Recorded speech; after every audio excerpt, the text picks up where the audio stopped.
ईरानी सफ़ीर अली जिलाई का कहना है कि हिंदुस्तान इतना मजबूत हो चुका है कि मगरबी ताकतों के खिलाफ खड़ा हो सके। इंडिया जो है वो एक राइजिंग सुपर पावर बनने जा रहा है, एक राइजिंग पावर है। यूएस और चाइना के बाद किसी का नंबर होगा तो वो इंडिया का होगा। हिंदुस्तान कोई जनूबी कोरिया या ताइवान नहीं जो मगरिब के दबाव में आ जाए, और साथ ही साथ ईरान ने हिंदुस्तान को तेल फरोख्त करने की पेशकश भी कर दी है। डॉलर में ट्रेडिंग कम होती जा रही है। 18 कंट्रीज ने कह दिया है कि हम इंडियन रुपीस में ट्रेड करेंगे। रशिया भी कोशिश कर रहा है कि इंडियन रुपी को इंटरनेशनलाइज किया जाए। आज इस्लामाबाद में इमरान खान की पेशी थी, कोर्ट में उनकी हेयरिंग थी, उनकी इंडाइटमेंट आज होनी थी। पेशी के लिए खान साहब रवाना हुए, लेकिन इमरान खान अदालत पेश हुए बगैर ही वापस लाहौर के लिए रवाना हो गए। वज़ीर दाखिला राना सनाउल्लाह साहब ने ये दावा किया है कि इमरान खान के घर में बम बनाने की फैक्ट्री थी। इमरान खान वो काम कर रहा है जो हम लोग नहीं कर सके, यानी पंजाब में पाकिस्तानी फोर्सेस और पंजाबी पब्लिक को आमने सामने लेके आया है। इमरान खान के लिए अच्छी खबर ये है कि आज भी वो बच गए, ना तो उनको अरेस्ट किया जा सका और ना ही उनको इंडाइट किया जा सका। ईरान एक मुस्लिम कंट्री होकर इंडिया को इस तरह की ऑफर कैसे कर सकता है? ईरान को, इराक को, पाकिस्तान को सपोर्ट करना चाहिए, ना कि इंडिया की तरफ उनका झुकाव होना चाहिए। कश्मीर पे जुल्म, इंडिया पे जुल्म, इंडिया के मुसलमानों पे जुल्म, कश्मीर के मुसलमानों पे जुल्म, इस वजह से जी हम आपके साथ ट्रेड बंद करते हैं। क्या कश्मीर के मुसलमानों पे जुल्म ईरान को नजर नहीं आता? सऊदी अरब को नहीं आता? तुर्की को नहीं नजर आता? वो तो सारे टाई अप्स जो है, जितने भी मुस्लिम कंट्रीज हैं हाई है, वो इंडिया के साथ टाई अप है। अगर इंडिया ये डील उनसे करता है तो हम माशी तौर पे पहले ही कमज़ोर हैं, तो इंडिया के माशी तौर पे मजबूत होने से वो हमारा चूँकि दुश्मन भी है, हरीफी तौर पे हम उसके मुखालिफ भी हैं, तो हम जो है तकरीबन मेरे ख्याल में इंडिया से काफ़ी जब नीचे जाएंगे तो हम तबाही की तरफ ही बढ़ेंगे।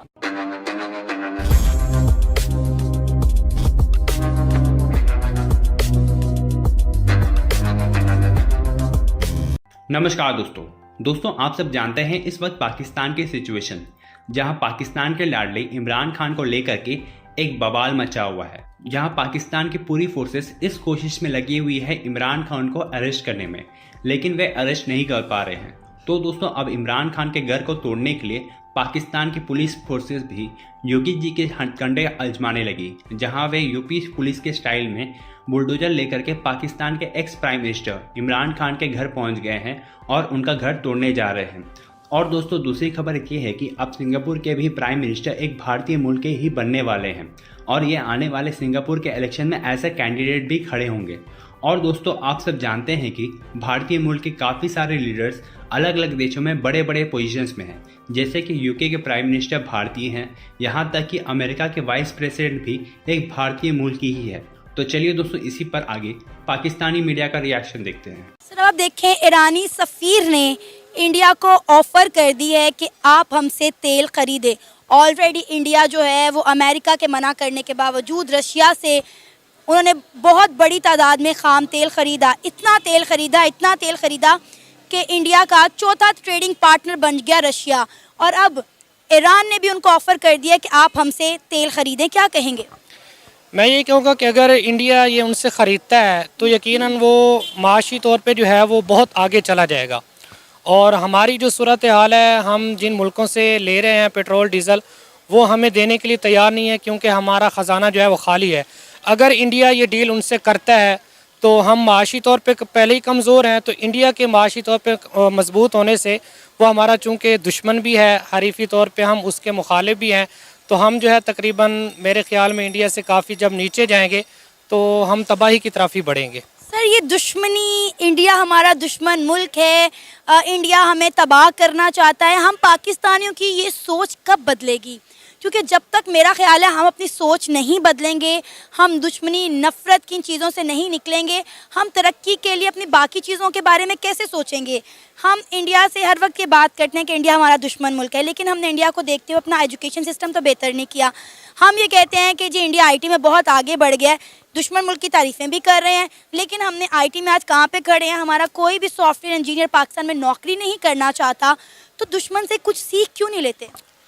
ये आपकी बात ठीक है, जो अच्छी बात हो वो चाहे दुश्मन से मिले, जहाँ से भी मिले, वो हमें लेनी चाहिए। इसमें कोई शक नहीं कि उन लोगों ने मेहनत की है उन्होंने IT में अपना नाम मनवाया है और ख़ारजा पॉलिसी में भी उनकी हर जगह अक़वाम मुत्तहिदा में उनकी सुनी जाती है, उनके मुकाबले हमारी कुछ नहीं सुनी जाती।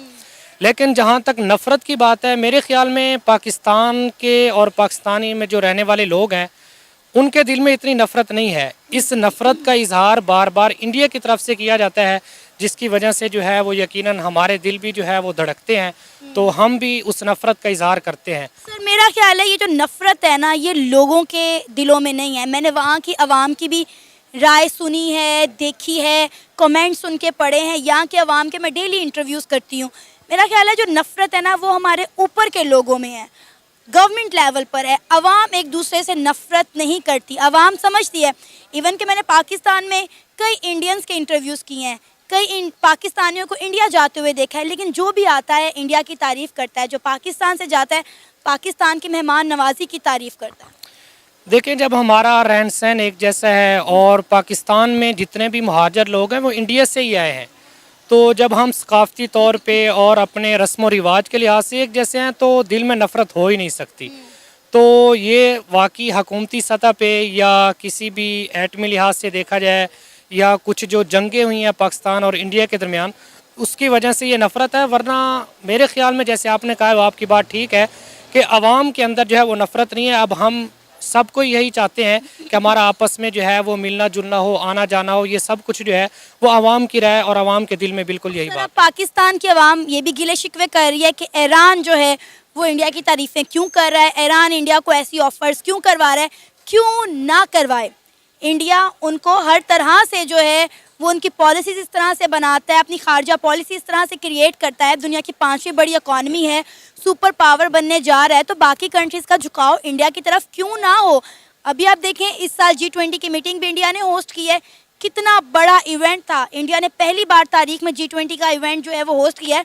दुनिया की 20 बड़ी इकॉनमीज़, दुनिया की 20 बड़ी कंट्रीज़ इंडिया में जाकर बैठी हैं और उन्होंने इंडिया के त्यौहार भी मनाए हैं, होली भी मनाया है और वहाँ पर अपना सबमिट भी करके आए हैं। हमारा शिकवा जो है वो ईरान से सिर्फ इसलिए है कि वो एक इस्लामी मुल्क है और बरादराना हमारे उससे ताल्लुकात हैं, लेकिन हम इस बुनियाद पे उसकी मईशत को एक जगह जो है वो नहीं कर सकते मुसल्लत कि वो हमारे कहने पे किसी से डील करे, या वो इंडिया जो है वो चूँकि हमारा रिवायती हरीफ है लिहाजा वो उनसे डील ना करे, हमसे डील करे।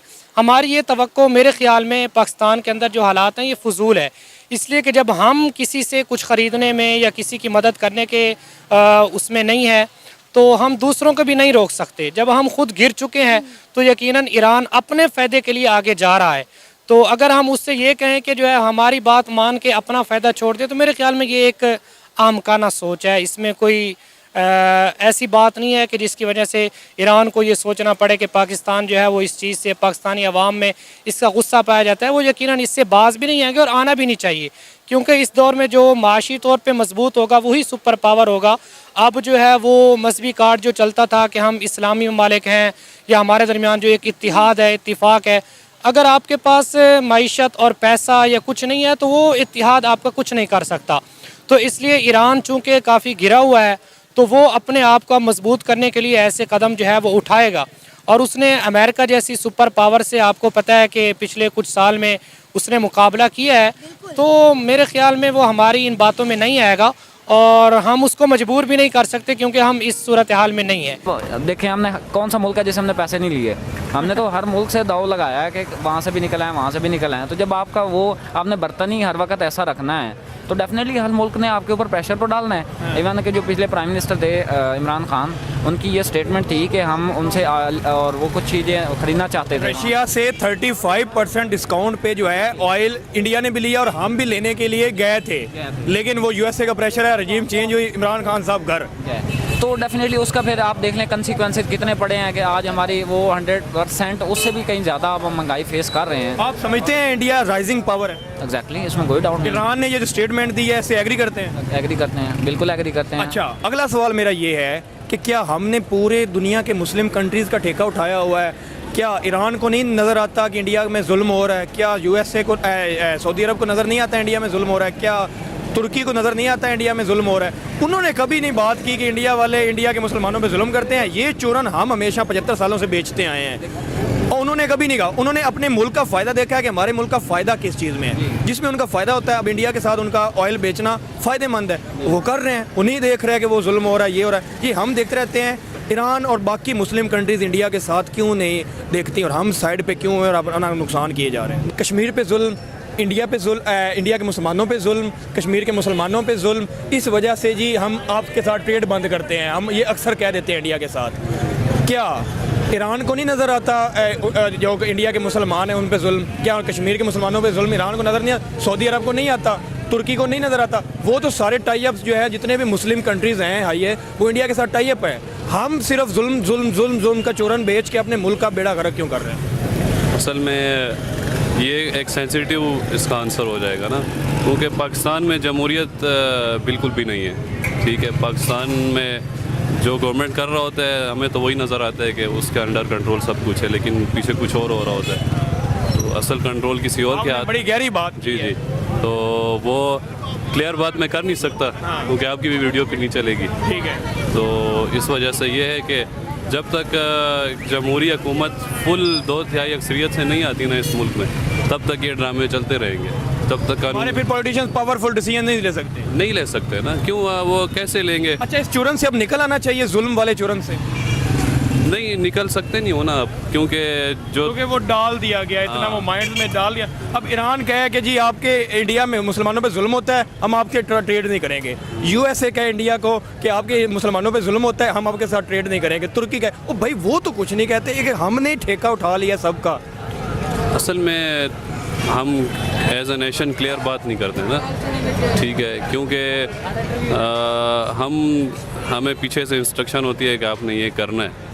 नुकसान तो अपना ही करते हैं। हाँ, क्योंकि हम इंडिपेंडेंटली ये नहीं कह सकते इसी का हम ट्रेड इंडिया से हम बंद कर दें, इंडिया को कोई फ़र्क नहीं और उधर पड़ेगा। के इंडियन मुसलमानों की जब वीडियोस आती हैं वो कहते हैं जी हम अपने देश में बड़े खुश हैं, आप अपना सोचो।